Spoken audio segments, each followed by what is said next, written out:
Oi, pessoal. Meu nome é Karina, sou aluna do quarto período de Sistemas de Informação. O nosso grupo é composto por mim, a Letícia e o Marcelo. A criação do primeiro computador, ela se deu em 1946, após o fim da Segunda Guerra Mundial. Este computador foi o ENIAC, que era enorme e tinha poucas funções. De lá para cá, a necessidade do uso desses equipamentos aumentou e, consequentemente, sofreu mudanças. Passaram-se mais de 40 anos e estamos agora na quinta geração dos computadores. É sobre isso que vamos tratar essa videoaula. A mudança dessa geração são muitas. Ela surgiu da necessidade que os computadores pudessem ter a maior capacidade de armazenamento e de processamento. Dos computadores gigantes, hoje temos dispositivos incrivelmente mais potentes e que podem ser levados no bolso. Bom, a gente começa aqui, pessoal, a década de 90, com a indústria de microprocessadores utilizando uma nova técnica de fabricação, que é a ULSI, que é a integração em ultra larga escala. Eles desenvolveram, evoluíram a técnica VLSI para a ULSI, onde você poderia colocar muito mais componentes em um espaço reduzido. Os processadores iam ficar muito mais potentes, ficariam mais potentes. O microprocessador, na verdade, foi o grande responsável por esse grande desenvolvimento que a indústria de computadores teve a partir da década de 70. E é na década de 70, em 1971, que a Intel lança o 4004, o primeiro projeto de microprocessador, que até então os chips tinham funções distintas, cada chip fazia uma coisa. A Intel juntou essas funções em um único chip e lançou o projeto 4004, que foi utilizado em uma calculadora de mesa. Era um chip bem primitivo, ele agregava 2.300 transistores, trabalhava com 4 bits de barramento, uma frequência de 708 kHz e endereçava só 640 KB de memória. A partir desse processador, a Intel lançou vários outros. A partir dele surgiu a família x86, que fez grande sucesso aí a partir dessa família Intel x86, o 286, 386, 486. O computador pessoal foi popularizado de uma forma nunca vista antes. A partir do começo da década de 80, com os computadores IBM AT, o XT, AT e assim por diante, o computador pessoal começou a ser popularizado e o custo começou a cair significativamente também. No início da década de 90, a Intel estava substituindo a família de processadores 486 pelos processadores Pentium, que introduziram várias inovações, inclusive um conjunto de instruções para lidar diretamente com aplicações multimídia. Para vocês terem uma ideia, o Pentium em 1993 já agregava 3,1 milhões a 4,5 milhões de transistores numa única pastilha. Trabalhava com clock de 60 a 200 MHz. A partir daí começou a ser necessário utilizar uma ventoinha, um resfriamento no processador, porque as altas temperaturas poderiam queimar o processador rapidamente se ele não fosse resfriado. Esses processadores já conseguiam endereçar 4 GB de memória, embora os computadores da época não usavam isso de memória. Na época o máximo era 256 MB de memória. Mas essa era uma limitação dos processadores 32 bits, só conseguia endereçar 4 GB. Para vocês terem uma ideia, hoje, os processadores de hoje, atualmente, por exemplo, a série Core da Intel, Core i3, Core i5 e Core i7, um Core i7 ele pode agregar mais de 1 bilhão de transistores. A escala de integração já está na casa dos nanômetros.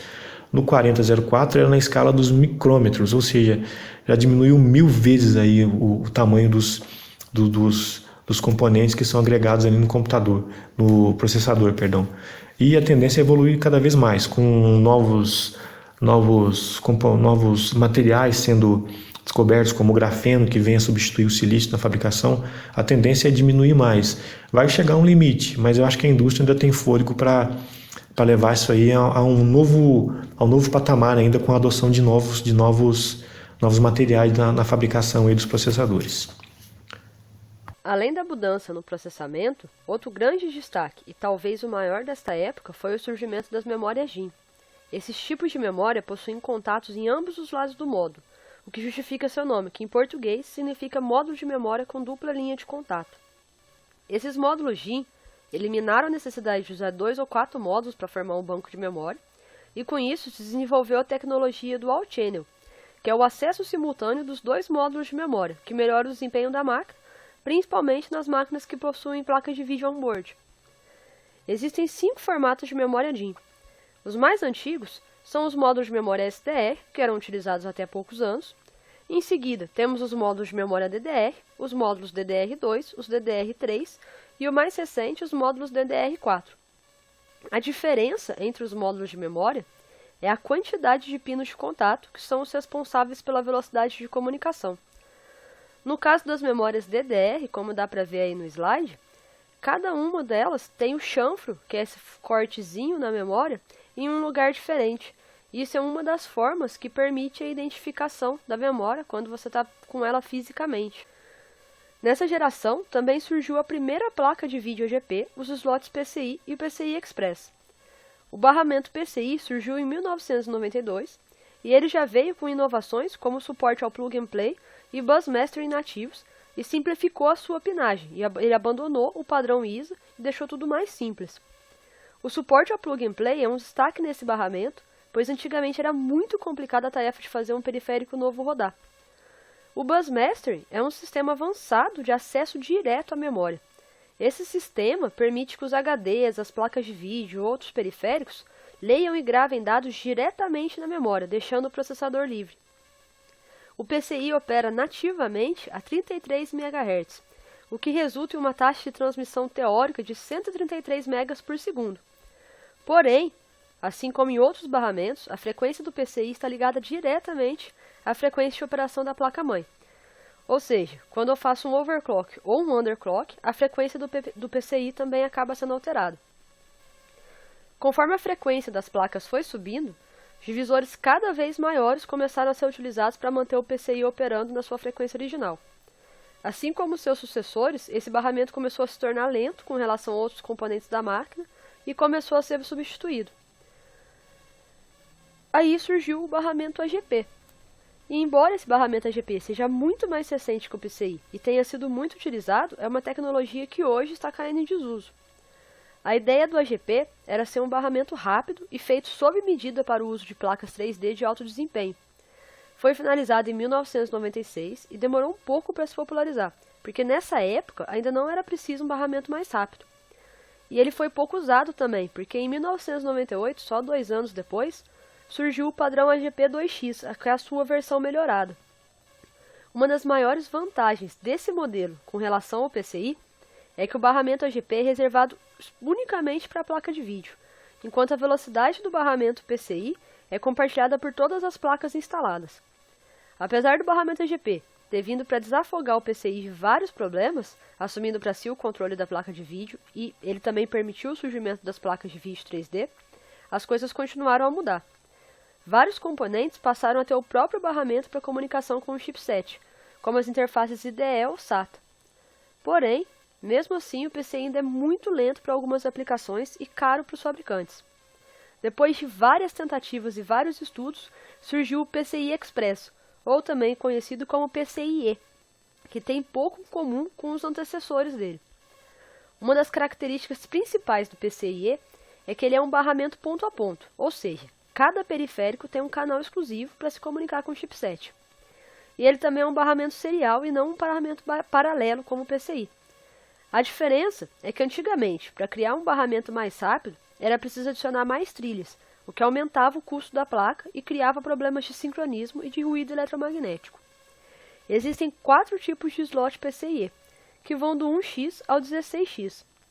O número indica quantas linhas de dados são utilizadas pelo slot e, portanto, a banda disponível. Ele utiliza também 2 bits a mais para cada byte de dados transmitindo, o que permite eliminar a necessidade de uso de pinos extras para enviar o sinal de sincronismo, o que melhorou a confiabilidade da transmissão de dados. Na realidade aumentada, as mudanças dessa geração são muitas. A computação quântica, por exemplo, ela promete revolucionar o mundo dos computadores e quebrar vários paradigmas que até então eram tidos como intransponíveis. A computação nas nuvens, ela possibilita o acesso de arquivos e executar diferentes tarefas pela internet, já que os dados não se encontram em um computador específico, mas sim em uma rede. Ela é cada vez mais presença na nossa sociedade. Um exemplo atual é o Pokémon Go, em que todos os jogadores podem capturar os Pokémons utilizando a câmera do celular para ver onde eles estão e interagindo com o ambiente ao redor. A realidade aumentada, ela não tem limite de aplicações. Ela pode ser usada no entretenimento, melhoria de processos da medicina, indústria automobilística e através de manuais de instrução interativos, além de milhares de outras alternativas que provavelmente ainda serão criadas. A inteligência artificial antes era coisa de cinema, hoje ela já existe. Ela é um ramo da ciência da computação que se propõe a elaborar dispositivos que simulem a capacidade humana de raciocinar, de perceber, tomar decisões e resolver problemas, enfim, a capacidade de ser inteligente. Ela existe há décadas e é impulsionada com o rápido desenvolvimento da informática e da computação, permitindo que novos elementos sejam rapidamente agregados a ela. As redes de computadores, elas foram aperfeiçoadas por essa geração. Estão tão presentes que é difícil, se não impossível, apontar um único lugar que não conte com internet ou algum tipo de conexão entre dispositivos. As redes neurais artificiais, elas são técnicas computacionais que apresentam um modelo matemático inspirado na estrutura neural de organismos inteligentes e que adquirem conhecimento através da experiência. Essa tecnologia, pessoal, ela está cada vez mais próxima. A Google, inclusive, está na frente com um projeto que chama Deep Dream, que simula uma máquina que sonha. Então, todas essas mudanças, elas indicam novas fronteiras, se apresentam no horizonte da computação e provavelmente em breve estaremos estudando uma nova geração das máquinas.